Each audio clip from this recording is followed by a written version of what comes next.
उद्धव ठाकरेंच्या हिंदुत्वाला 10% कॅन्सर झाला होता। तो कॅन्सर काढून टाकल्याचं टीकास्त्र नरेश म्हस्के यांनी सोडलं। तर बाळासाहेबांनंतर जेही नेतृत्व आलं त्यांचे पंख छाटण्याचं काम उद्धव ठाकरेंनी केलं असल्याची टीका नरेश म्हस्के यांनी केली आहे। दरम्यान उद्धव ठाकरे गेल्या 10 ते 12 वर्षांपासून कधी आनंद मठात आल्याचं आठवत नसल्याचं देखील त्यांनी म्हटलं।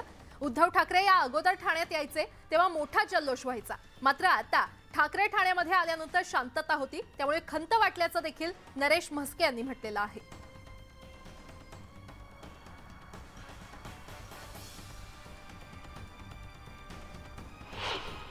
ठाण्याचं जे हिंदुत्ववादी शरीर होतं आमचं, हा जो आत्मा होता त्याला ना कॅन्सर झाला होता। छोटासा असा गाठ आली होती, एक 10% अशी गाठ आली होती।